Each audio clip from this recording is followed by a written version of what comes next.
জঙ্গলের রাজা বাঘমশাই ঢাকঢোল পিটিয়ে জানিয়ে দিল, কোনো শিশুকে নিরক্ষর রাখা চলবে না। সবার জন্য যথাযথ শিক্ষা সুনিশ্চিত করতে হবে। সব ছেলেমেয়েদের স্কুলে পাঠাতে হবে। পড়াশোনা শেষ হলে সবাইকে সার্টিফিকেট দেওয়া হবে। শুরু হলো সর্বশিক্ষা অভিযান। হাতির বাচ্চা স্কুলে এলো।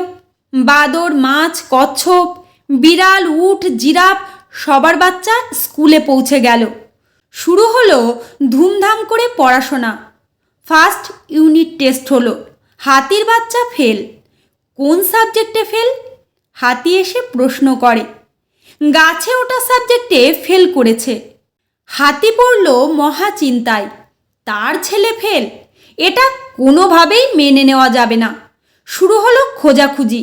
ভালো টিউটর পেতেই হবে। সন্তানের শিক্ষার ব্যাপারে কোনো রকম কম্প্রোমাইজ করা যাবে না। হাতির এখন একটাই টেনশন, যেভাবেই হোক ছেলেকে গাছে চড়া শেখাতে হবে। গাছে ওঠা সাবজেক্টে টপার করে তুলতে হবে। ফার্স্ট সেশন অতিক্রান্ত। ফাইনাল রেজাল্ট আউট হলো। দেখা গেল হাতি, উট, জিরাফ, মাছ সবার বাচ্চা ফেল। বাদরের বাচ্চা টপার হয়ে গেছে। প্রকাশ্য মঞ্চে বিভিন্ন গেস্টদের আমন্ত্রিত করে বিরাট অনুষ্ঠান আয়োজন করা হলো। সেখানে টপার হিসেবে বাদরের বাচ্চার গলায় মেডেল পরিয়ে দেওয়া হলো। চূড়ান্ত অপমানিত হয়ে হাতি, উট, জিরাফ নিজ নিজ সন্তানকে দারুণ পিটুনি দিল। এত টিউশন, এত খরচ, এর পরেও চূড়ান্ত অসম্মান। তারা মেনে নিতে পারল না। ফাঁকিবাজ, এত চেষ্টা করেও তোর দ্বারা গাছে চড়া সম্ভব হলো না? নিষ্কর্মা কোথাকার! শিখে নে, বাদরের বাচ্চার কাছে শিখে নে কিভাবে গাছে চড়তে হয়। ফেল কিন্তু মাছের ছেলেও হয়ে গেছে। সে আবার প্রত্যেক সাবজেক্টে ফেল, কেবলমাত্র সাঁতার কাটা ছাড়া। প্রিন্সিপাল বলল, আপনার সন্তানের অ্যাটেন্ডেন্স প্রবলেম, 5 মিনিটের বেশি ক্লাসে থাকতে পারে না। মাস নিজের সন্তানের দিকে ক্রোধান্বিত হয়ে তাকিয়ে রইল। বাচ্চা বলে, মাগো, দম নিতে পারি না, ভীষণ কষ্ট হয়। আমার জন্য জলের মধ্যে কোনো স্কুল দেখলে হতো না? মাছ বলে, চুপ কর বেয়াদব, এত ভালো স্কুল আর কোথাও খুঁজে পাবি না। পড়াশোনায় মন দে, স্কুল নিয়ে তোকে ভাবতে হবে না। হাতি, উট, জিরাফ নিজের নিজের ফেলিওর বাচ্চাকে পিটুনি দিতে দিতে বাড়ি ফিরে চলেছে।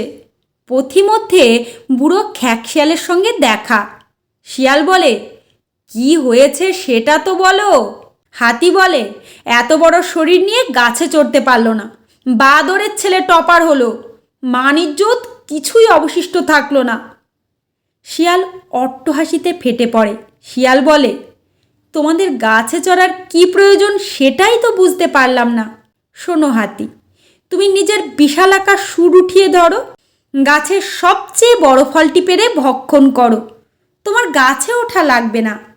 উঠ ভাই, তোমার অনেক উঁচু ঘাড় রয়েছে, ঘাড় বাড়িয়ে দাও, গাছের সর্বশ্রেষ্ঠ ফল পাতা পেরে খাও। বন মাছ, তোমার সন্তানকে নদীর স্কুলে ভর্তি করে দাও। ওকে মন ভরে সাঁতার কাটতে শেখাও। দেখবে একদিন তোমার ছেলে নদী অতিক্রম করে সমুদ্রে পাড়ি দেবে। 7 সমুদ্র পার করে তোমার নাম উজ্জ্বল করে দেবে। ওকে রাজার স্কুলে মোটেও পাঠিও না, ও মারা যাবে। মনে রাখতে হবে, শিক্ষা আপনার সন্তানের জন্য, শিক্ষার জন্য আপনার সন্তান নয়। প্রত্যেক শিশুর মধ্যেই কিছু না কিছু স্পেশালিটি আছে। আমাদের দায়িত্ব হলো সেটা খুঁজে বের করা, তাদের সঠিক পথ দেখিয়ে দেওয়া। তাহলেই দেখবেন সে নিজেই নিজের গন্তব্য খুঁজে নেবে।